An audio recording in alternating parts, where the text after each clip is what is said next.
Hey everyone, let's dive into what's happening with XRP right now, because things are getting really interesting. So here we are looking at the one-day chart, and XRP is sitting pretty at $3.08. Now, earlier today, the Fed did exactly what we expected. They cut interest rates by 0.25 basis points.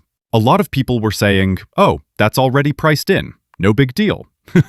Well, looks at chart, it definitely doesn't look that way. Check out this volatility right here. When the Fed was making their announcement, XRP actually dipped below $3. But here's the cool part. It bounced right back up, set a higher low, moved into the green, and now we're back at $3.08. Whew, that's some serious resilience. The big question everyone's asking, are we going to keep climbing? Honestly, I think there's a really good chance we will, and I'll tell you why in just a second. But first, look at Bitcoin. It's back above $116,000. And here's the thing, everyone's acting like that 0.25% cut wasn't a big deal. Sure, we were all hoping for 0.5%. But here's what's exciting. The Fed is expected to cut rates again in October, November, and December. That could make the rest of this year absolutely incredible for crypto. Now, before you get too excited, we're not officially in alt season yet. I'm looking at the CoinMarketCap alt season index, and we're at 71. We need to hit 75 to call it alt season officially. We're close, but not quite there yet. What's coming next? Here's where things get really spicy. The market is expecting bigger rate cuts for the rest of the year. Some analysts are calling for another 25 basis points next month. Others are saying we might see 50 basis points. We won't know until it happens, but here's what we do know. Continued rate cuts through 2025 would be absolutely fantastic for crypto. That means more upward potential and higher price targets for XRP. And here's the big news dropping today. The Rex Osprey XRP ETF is set to launch. This is huge, guys. The real questions are, how much money is going to flood into this XRP ETF? How fast will it happen? And could this be the catalyst that keeps our upward momentum going? The next 24 to 48 hours are going to be absolutely crucial for XRP's price action.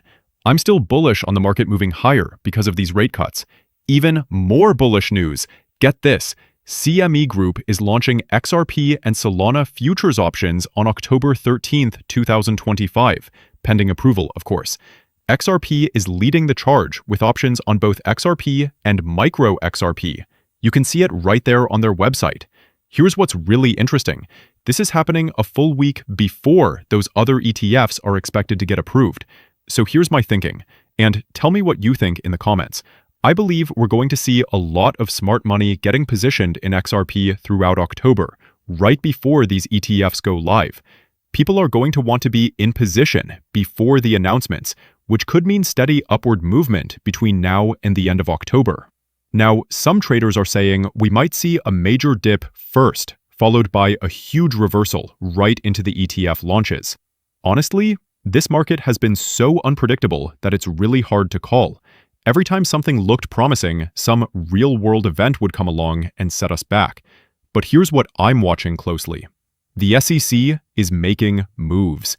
The SEC just approved generic ETF listing standards, which basically clears the path for digital asset listings without needing individual approval for each one. Translation, they're making it way easier to get ETFs across the finish line. So here's my question. If they're making it easier, why don't they fast-track the ETFs that are already filed? Let's get them live sooner than expected. I would absolutely love to see at least 2 or 3 more of these ETFs go live in the coming weeks. Why this ETF launch matters more than you think. Here's the thing, this Rex Osprey ETF is going to give us a crystal clear picture of how much money is going to flow into all the other ETFs that are coming. Think of it as our litmus test for institutional demand. I honestly think this first ETF could be the perfect indicator of what we're about to see across the board. The ultimate bullish signal? And speaking of bullish signals, check this out. We've got what I'm calling the upside-down Kramer signal. You know how that works, right? But here's something even bigger from NASDAQ. Could XRP be the next Bitcoin? They're asking if you should invest $1,000 in XRP right now. And here's what's wild. They're saying it's not too late to get in. Whew. Think about this for a second. For the first time in crypto history, retail investors like us actually beat the institutions to something. We got into XRP before the big money did, and now they're scrambling to catch up through these ETFs. Could XRP actually flip Bitcoin? Now, when people ask, can XRP be the next Bitcoin? The first thing most people think is, XRP would need to flip Bitcoin's market cap and become the #1 crypto. If that actually happened, man, that would completely destroy the entire belief system around Bitcoin overnight. All that smart money would shift straight into XRP. But here's what really gets me excited. XRP has something Bitcoin just doesn't have: real utility. Listen to this. XRP is what Bitcoin was supposed to be. Bitcoin was basically the beta test, and honestly, it failed as a payment system. It's slow, it's expensive, and it doesn't solve real-world problems. XRP handles transactions lightning fast and dirt cheap. That's the game changer. Plus, it offers on-demand liquidity that actually works in the real world. Here's my prediction. This whole scarcity is a use case narrative is going to die when XRP flips Bitcoin's market cap. Utility beats scarcity every single time. Even the Trump family gets it. This is interesting. Eric Trump was recently on mainstream media explaining how broken our financial system is. Now, he doesn't mention XRP directly, but as XRP holders, we know exactly what the solution is. Bitcoin doesn't fix the broken banking system. XRP does. Let me show you what he said. And we got into this new world because we needed to find a new solution for modern day finance. And you start realizing how antiquated the banks are, how broken they are, how slow they are, how costly they are.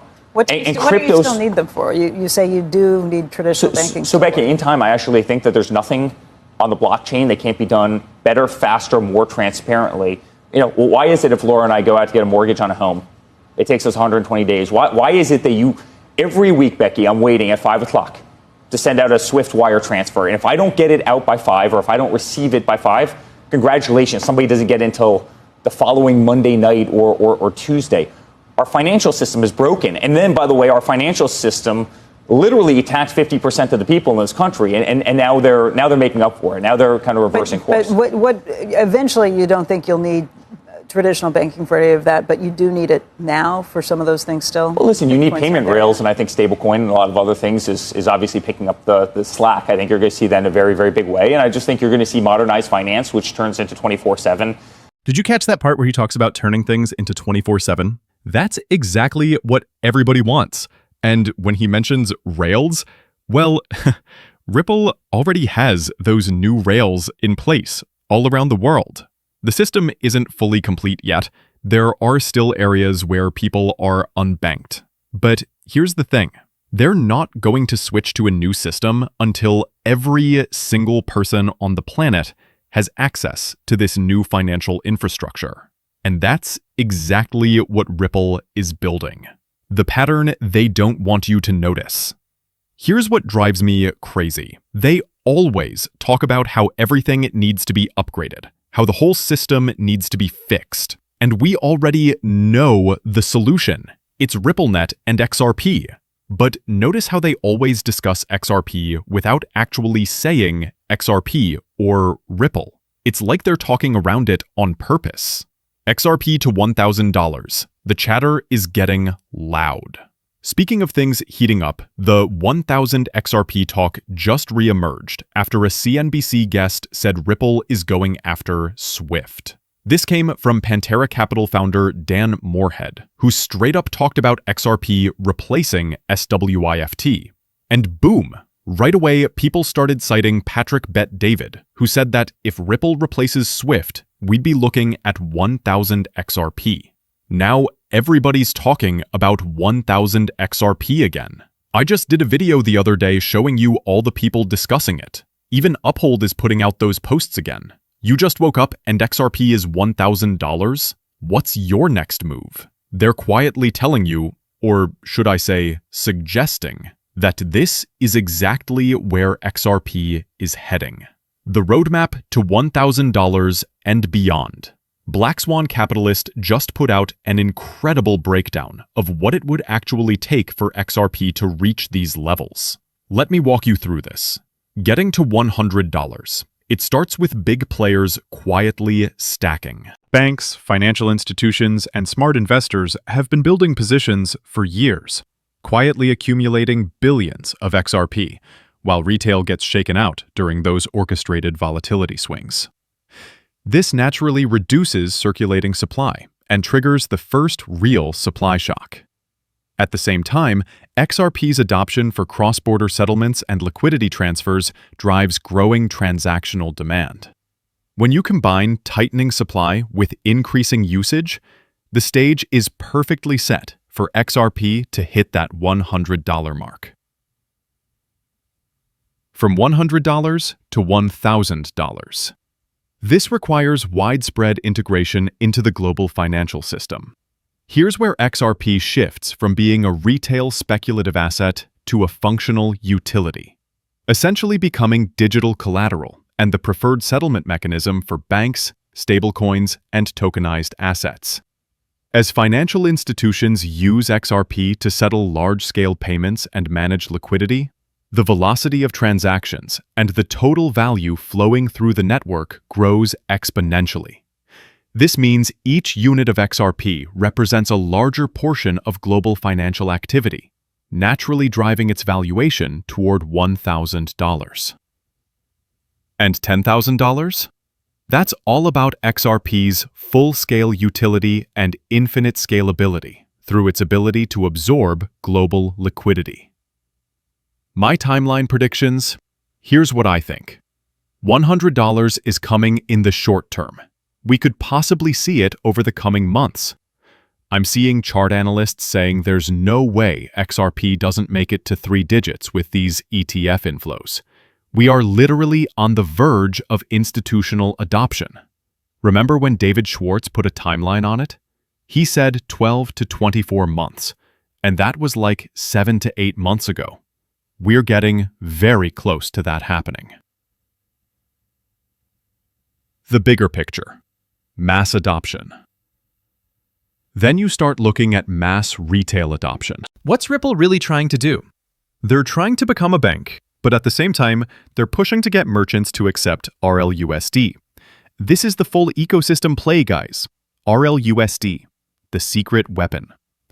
Here's what most people don't understand. RLUSD is the door opener for XRP. Think about it. $1,000 per XRP is most likely going to happen sooner than later because it's already getting integrated into the system. We are not far away from XRP going live on all those Ripple rails worldwide. Get this, XRP's price is expected to continue rising this year, alongside Ripple's philanthropic efforts. In other words, they're saying Ripple is going to be doing more philanthropy as the price of XRP rises, and the price is already expected to climb throughout the rest of this year. My 2026 vision, but here's what I'm really anticipating. What's going to happen in 2026? Right now, we're at the stage where we're waiting for regulations coming out of Washington. ISO integration is going to take a few months to really gain traction when it comes to crypto being utilized alongside ISO messages. But look beyond that. ETF inflows are still going to be happening going into 2026. As long as we stay on the course we're on right now, institutional adoption should absolutely explode throughout 2026. That means we could see this massive run-up without major pullbacks, and then we eventually transition into a utility run. That's exactly what I'm anticipating for XRP. Price targets that will blow your mind. XRP Pundit just explained why XRP to $50 by December 2025 is totally realistic. And honestly, I completely agree. It depends on how much money flows into those ETFs and how fast it happens. But we're already going to see altcoins rising because it'll be alt season by then too. We're looking at ETF season combined with alt season. And I think $50 might actually be too conservative. Sistine Research has a target for XRP at $33 to $50, but even they say it feels a bit conservative. We're following a very similar pattern to 2017, but much, much larger. If you're willing to measure this as a cup and handle pattern, targets could be as high as $77 to $100. And people are still saying that's conservative. We could be going even higher than that. The bottom line. All I know is this. It's going to be absolutely incredible as an XRP holder to watch what happens next. But remember, today, with the Rex Osprey ETF going live, we could get our first real indication of how massive these inflows are going to be. I'm sure a lot of predictions for this year are going to change once we see those numbers, because that ETF will most likely set the tone for all the other ETFs coming down the pipeline. Final thoughts. Until it all happens, here's my advice. Stay patient, stay positive. We're literally witnessing history in the making. The pieces are falling into place. Regulations, ETFs, institutional adoption, utility integration, it's all happening. What's your price target for XRP? Are you thinking $50? $100? Or are you one of those diamond hands shooting for $1,000? Let me know in the comments below. And hey, if this deep dive helped you see the bigger picture, absolutely crush that like button. Make sure you're subscribed with notifications on, because when these ETF numbers drop, you're going to want to be the first to know. Thanks for watching, and I'll see you in the next one.